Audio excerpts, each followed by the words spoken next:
ٹاٹا برلا کی فیکٹری ہے. یقین کی کمزوری کی بنیاد پر یہ سب ہوتی ہے.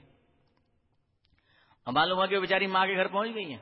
اب شوہر لینے کے لیے جائے گا, ساس کی گالی سنو, سسر کی گالیاں سنو, سالے سالیوں کی گالیاں سنو. اس کے بعد جا کے بیگم صاحبہ تشریف لاتی ہیں, تب جا کر میڈم کا درشن ہوتا ہے.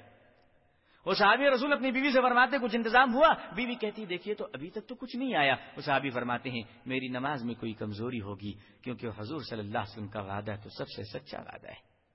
پھر دوبارہ نماز کے لیے کھڑے ہو گئے اور نماز پڑھی, سلام پھیر کر پھر پوچھا اپنی بیوی سے کچھ ارینجمنٹ ہوا؟ بیوی فرماتی جی ابھی تک تو کچھ نہیں ہوا. پھر آپ فرماتے ہیں لگتا ہے میری نماز میں کوئی کمزوری رہ گئی. حضور صلی اللہ علیہ وسلم کا وعدہ تو سب سے سچا ہے, سب سے پکا ہے. اللہ کا وعدہ کبھی جھوٹا نہیں ہو سکتا. میری یقین میں کوئی کمزوری ہے, میری عبادت میں کوئی کمزوری ہے, میرے مانگنے کے ڈھنگ میں کوئی کمزوری ہے, مجھ میں سلیقہ نہیں مانگنے کا. میں اللہ کے سامنے ہاتھ اٹھا کر صحیح سے مانگ نہیں پا رہا ہوں. بڑے شرمندہ ہوئے, توبہ اللہ کیا اور تیسری بار نماز کی نیت باندھی. بڑے اہتمام سے نماز پڑھے. نماز پڑھتے پڑھتے پڑھتے جب سجدے میں گئے خدا سے خوب مانگا. سلام پھیر کر فرماتے ہیں بیوی سے کچھ انتظام ہوا؟ بیوی فرماتی الحمدللہ گھر کی چکی خود بخود چل رہی ہے. گھر کی چکی چل رہی اور آٹا نکل رہا ہے. صحابی کے رسول اللہ صلی اللہ علیہ وسلم کے صحابی نے حضور کی سنت پر چل کر خدا سے مانگا تو گھر کی چکی چلنے لگی. لوگوں نے پوچھا آٹا کہاں سے آ رہا ہے؟ ساری دنیا کہے گی اللہ کی قدرت سے آ رہا ہے. آج کا مسلمان حضور صلی اللہ علیہ وسلم کی سنت پر چلتا ہوا جب اللہ کے راستے میں جاتا ہے تو دشمن کہتے ہیں اس کے گھر کے مال امریکہ سے آ رہا ہے, اس کے گھر کی روزی روٹی امریکہ والا جلا رہا ہے. یہ جماعت میں جب مسلمان جا رہا ہے تو اس کو پیسہ امریکہ سے آ رہا ہے. ارے حضور صلی اللہ علیہ وسلم کی غلامی پر چلنے والا امریکہ کے ڈالر پر نہیں چلا کرتا, خدا کے کرم پر چلا کرتا ہے. صحابی رسول کو بھی خدا دیتا تھا, حضور کے غلام اور امت کو بھی خدا ہی دے گا. امریکہ تمہارا چچا ہو سکتا ہے, ہمارا تو کوئی نہیں ہے. اس صحابی رسول صلی اللہ علیہ وسلم نماز سے اٹھے, مصلی اٹھایا, جلدی سے آٹا سمیٹتا ہے. اب نماز ہو گئی, خدا کی قدرت کی طرف سے آٹے آ رہے ہیں, نماز کی برکت تھی. پورا گھر بھر لیا, پورا برتن بھر لیا, کچھ باقی نہیں رہا, سب بھر لیا. پانی کا بالٹی تھا, پانی پھینک دیا, بالٹی میں ڈال لیا گیا. پانی تو دوبارہ بھی مل جائے گا, آٹا پہلے بھر لو.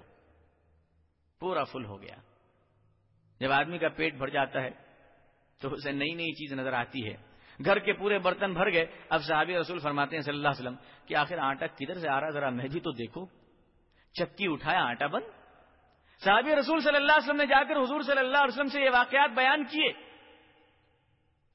کہ ایسا ایسا واقعہ پیش آیا, ایسی سی باتیں پیش آئی, میں نے نماز پڑھی, صلاۃ الحاجت پڑھی اور دعائیں مانگی. اللہ نے ہمارے گھر کی چکی کو چلانا شروع کر دیا اور اس میں سے آٹا آنا شروع کر دیا. میں نے پورے گھر کے برتن کو بھر لیا اور بعد میں جب اٹھا کر دیکھا کہ آٹا کہاں سے آ رہا ہے تو آنا بند ہو گیا. رسول اللہ صلی اللہ علیہ وسلم نے ارشاد فرمایا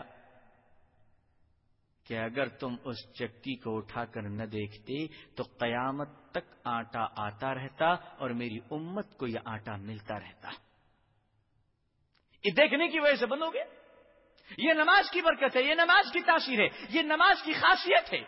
قرآن نے کہا کہ بے شک نماز روک لیتی ہے برائیوں سے, بے حیائیوں سے, دغا سے, بے ایمانیوں سے, ہر قسم کے جرائم سے تمہیں نماز روک لے گی. تم نماز کو ٹھیک سے پڑھو, نماز تمہارا ہاتھ پکڑ کے تم کو برائیوں سے روک لے گی. یہ قرآن کہہ رہا ہے. اور ایمان کی بات ہے کہ جو نمازی ہوگا وہ بے ایمان نہیں ہوگا, جو نمازی ہوگا وہ چور نہیں ہوگا, جو نمازی ہوگا وہ جھوٹا نہیں ہوگا, جو نمازی ہوگا وہ لفنگا نہیں ہوگا, جو نمازی ہوگا وہ آوارہ نہیں ہوگا, جو نمازی ہوگا وہ قاتل نہیں ہوگا, جو نمازی ہوگا وہ جھوٹا نہیں ہوگا, جو نمازی ہوگا وہ سود خور نہیں ہوگا, جو نمازی ہوگا وہ چیٹی کھیلنے والا نہیں ہوگا, جو نمازی ہوگا وہ دوسروں کا مال دبانے والا نہیں ہوگا, جو نمازی ہوگا وہ دوسروں کا برا چاہنے والا نہیں ہوگا. اس لیے کہ ان الصلاۃ تنہی عن الفحشاء والمنکر, بے شک نماز روک لیتی ہے تمام برائیوں سے, تمام بے حیائیوں سے. قرآن کہہ رہا ہے کہ نماز روک لیتی ہے برائیوں سے, قرآن کہہ رہا ہے نماز روک لیتی ہے بے حیائیوں سے. آخر کیا بات ہے؟ قرآن کی بات تو بالکل سچی ہے, اللہ کا وعدہ تو بالکل سچا ہے, حضور صلی اللہ علیہ وسلم کا اشارہ تو بالکل سچا ہے. جب نماز برائیوں سے روک لیتی ہے تو نماز پڑھنے والا بے ایمان کیوں ہے؟ جب نماز برائیوں سے روک لیتی ہے تو نماز پڑھنے والا دغاباز کیوں ہے؟ جب نماز برائیوں سے روک لیتی ہے تو نماز پڑھنے والا جھوٹا کیوں ہے؟ جب نماز برائیوں سے روک لیتی ہے تو نماز پڑھنے والا چور کیوں ہے؟ جب نماز برائیوں سے روک لیتی ہے تو نماز پڑھنے والا مسجد کا صدر بن کر مسجد کا مال کیوں کھا رہا ہے؟ جب نماز برائیوں سے روک لیتی ہے تو نماز پڑھنے والا مدرسوں کا مال کیوں لوٹ رہا ہے؟ جب نماز برائیوں سے روک لیتی ہے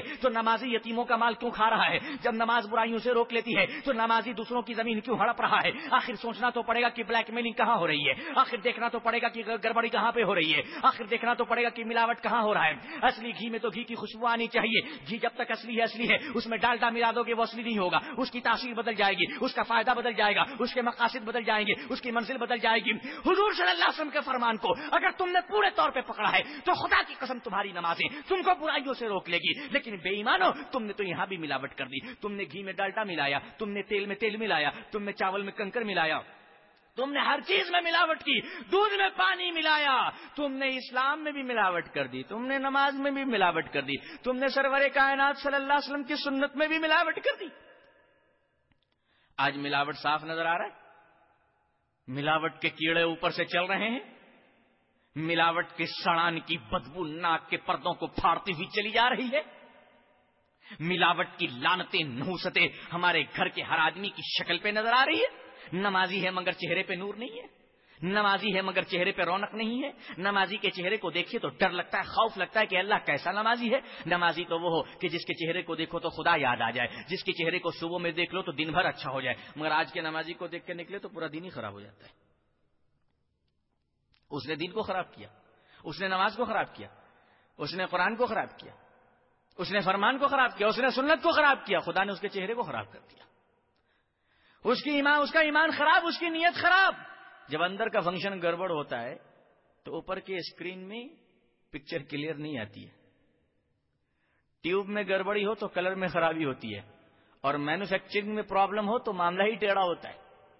آدمی کے اندر کے ایمان کی مینوفیکچرنگ جب گڑبڑ ہوتی ہے تو نماز بھی ٹوٹی لنگڑی ہوتی ہے، اور لنگڑی لولی نماز کو لے کر ٹوٹی ہوئی سائیکل میں بیٹھ کر چلتے ہوئے ہوائی جہاز کا تم مقابلہ نہیں کر سکتے۔ ارے وہ تو بہت دور کی بات ہے، ٹوٹی ہوئی سائیکل میں بیٹھ کر تم چلتے ہوئے سائیکل کا مقابلہ نہیں کر سکتے۔ اب جب ہم لوگ ایک طرف قرآن کے فرمان کو دیکھتے ہیں اور نمازی کی شکل و صورت کو دیکھتے ہیں تو دونوں ہی بڑا فرق نظر آتا ہے، ایک زمین کی پستی نظر آتی ہے اور دوسرا ہمالیہ کا بلند چوٹی نظر آتا ہے۔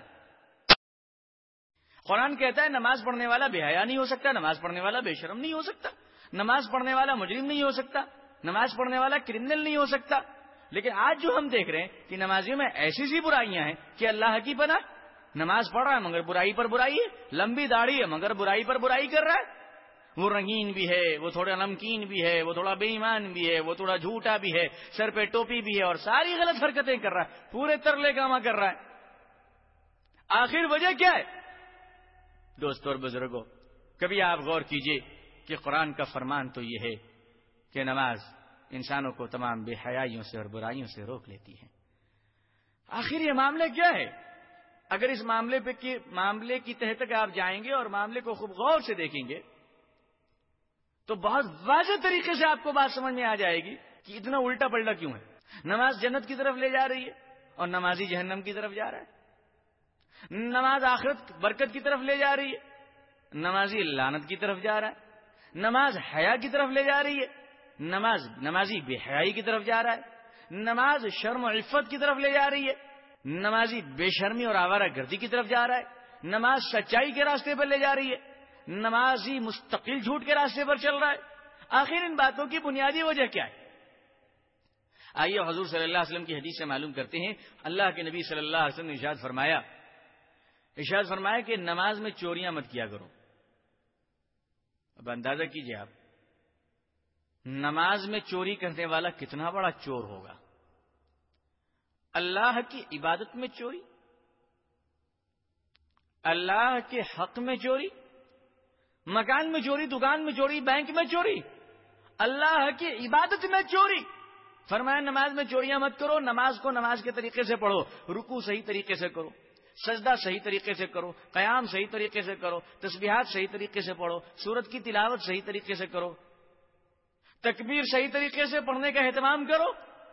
کہ نماز میں چوریاں مت کرو، نماز کو نماز کی طرح پڑھو، جس طرح سے میرے رسول صلی اللہ علیہ وسلم نے نماز پڑھ کر امت کو سکھایا ہے، امت کو چاہیے کہ اسی طرح سے نماز پڑھا کرے۔ اللہ کے نبی صلی اللہ علیہ وسلم فرماتے ہیں کہ مومن جب اچھی طرح سے نماز پڑھتا ہے، نماز کا حق ادا کرتا ہے، رکوع کو صحیح طریقے سے ادا کرتا ہے، سجدے کو صحیح طریقے سے پوری کرتا ہے، تسبیحات کا اہتمام کرتا ہے، تکبیر کو ٹھیک سے ادا کرتا ہے، تو اللہ کے نبی صلی اللہ علیہ وسلم فرماتے ہیں کہ جب نمازی نماز کو پوری کر لیتا ہے تو اللہ کے ایک فرشتے اس کی نماز کو ریشم کے رومال میں لپیٹ کر نہایت عزت کے ساتھ اللہ کی خدمت میں لے جاتے ہیں، اور وہ نماز اللہ سے کہتی ہے کہ اے اللہ، جتنے اچھے طریقے سے تیرے اس بندے نے مجھے پڑھا ہے، اے اللہ، جتنے اچھے طریقے سے اس نمازی نے مجھے عزت بخشی ہے اور میرے رکوع اور میرے سجدے کو لنگڑا لولا نہیں رکھا، ٹھیک ٹھاک بنا کر بھیجا ہے،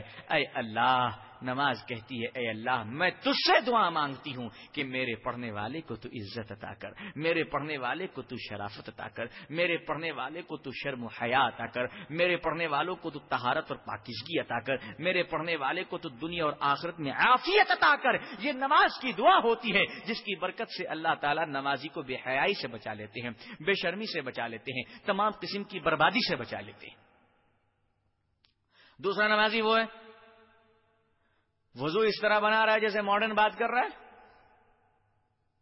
عجیب انداز ہے وضو بنانے کا، واش بیسن میں کھڑا ہو گیا، نہ ہاتھ صحیح سے بھگایا، نہ پاؤں صحیح سے دھویا، نہ کلی برابر سے کیا، وضو بنایا الٹے سیدھے طریقے سے، دوڑتا ہوا مسجد میں گیا جیسے قرض ادا کرنا ہے، گاڑی چھوٹ رہی ہے، ٹرین پکڑنا ہے اور گیٹ پہ بیٹھ کے میسور مٹراس پہنچ جانا ہے، دوڑتا ہوا جاتا ہے، امام صاحب سجدے میں، اس نے فٹافٹ نہ دائیں دیکھا نہ بائیں دیکھا، نیت باندھی اور ٹھکا ٹھک ٹھوک دیا ایک سجدہ کہ اللہ میاں لے دے دیا تیرے حوالے، سنبھال اپنا مال، اب ہمیں کوئی مطلب نہیں۔ الٹے سیدھے طریقے سے نماز پڑھتا ہے، 2 منٹ میں 4 رکعت پوری کرتا ہے، نہ سورج صحیح پڑھ رہا ہے، نہ قبلے کی طرف صحیح طریقے سے مڑا ہے، نہ کپڑے درست ہیں، نہ سر پہ ٹوپی ہے، نہ وضو سلیقے سے بنایا، نہ نیت صحیح سے باندھ رہا ہے، نہ نماز کے اصول کا اہتمام کر رہا ہے، نہ نماز کی تسبیحات پوری کر رہا ہے، کہاں سے جماعت میں جوڑنا چاہیے وہ نہیں معلوم اسے، الٹے سیدھے طریقے سے بڑا ہانپتا کانپتا نماز پڑھ رہا ہے اور نماز کو توڑ مروڑ کر لنگڑا لولا کر کر پڑھ کر پھینک دیتا ہے، تو حدیث میں آتا ہے کہ وہ نماز لنگڑی لولی طریقے سے بدبودار بن کر اللہ کے سامنے جاتی ہے اور کہتی کہ اے اللہ، جس طریقے سے مجھے پڑھنے والے نے مجھے ذلیل کیا ہے، اے اللہ تو اس کو ذلیل کر دے، تو اس کو برباد کر دے، تو اس کو تباہ کر دے، تو اس کو پریشان کر دے۔ نماز کی بد دعا کی وجہ سے نماز کا پڑھنے والا شخص زندگی بھر پریشان رہتا ہے، زندگی بھر تباہ رہتا ہے، زندگی بھر ذلیل رہتا ہے۔ تو نماز کو صحیح سے پڑھو تو نماز تمہیں بے حیائی اور برائیوں سے روک لے گی، نماز کو غلط طریقے سے پڑھو گے، نماز کی ہی بد دعا سے تم برباد ہو جاؤ گے، تم فنا ہو جاؤ گے، تم ذلیل ہو جاؤ گے، تم ختم ہو جاؤ گے۔ بڑا اثر ہوتا ہے نماز کی دعائیں اور بد دعاؤں کا۔ تو نماز کیسے پڑھنی چاہیے؟ نماز پڑھنا سیکھیے، مسجد اور محلے کے امام صاحب سے نماز سیکھیے کہ نماز کس طرح سے پڑھنی چاہیے۔ یہ نہیں کہ آپ کسی ریسٹورینٹ میں بیٹھے ہوئے 2 روٹی خشکا، مٹن بریانی، چکن کھا لیا اور پھال کباب کھا کے نکلتے رہے ہاتھ پوچھ کے، اس طرح سے نماز، مسجد میں گھسے الٹے سیدھے طریقے سے ٹھوک ٹھاک دیا اور کہا چلے اللہ میاں گڈ بائی، یہ نماز ہے؟ تاریخ اسلام نے ہمیں ایسے ایسے نمازی کو دکھایا کہ دیکھ کر تم حیران ہو جاؤ گے، قیامت تک کی تاریخ کانپتی رہے گی، قیامت تک کے نمازی اس کے قربان ہو جائیں گے۔ وہ چلو خدا کے شیر مرتضی علی کی طرف میدان جہاد میں ہیں، دشمن کی طرف سے ایک تیر آتی ہے، علی کے پاؤں میں وہ تیر گھس جاتی ہے، صحابی نکالنا چاہتے ہیں، دیکھو ایک نمازی کو، نماز کیا چیز ہے، صحابی اس تیر کو نکالنا چاہتے ہیں، زخم کی شدت اتنی گہری ہے، درد کا یہ عالم ہے کہ حضرت علی نکالنا تو دور کی بات، تیر کو چھونے بھی نہیں دے رہے ہیں، اور فرمایا میں مر جاؤں گا، تیر کو مت نکالو، تیر نہیں نکال پائے گا، میرے پاؤں میں شدید درد ہو رہا ہے، تیر کافی اندر چلا گیا ہے، گوشت کے لتھڑوں کو سڑا رہا ہے۔ صحابہ نے مشورہ کیا کہ اس طرح سے تو حضرت علی کی ٹانگ خراب ہو جائے گی، پاؤں بیکار ہو جائے گا، تیر کو تو نکالنا ہی پڑے گا۔ کہا کب نکالے؟ نیند میں نکال نہیں سکتے، چلتے چلتے نکال نہیں سکتے۔ صحابہ نے مشورہ کیا کہ جب حضرت علی نماز میں کھڑے ہو جائیں تب تیر نکال لو۔ ہے کسی ماں کے لال کی جرت؟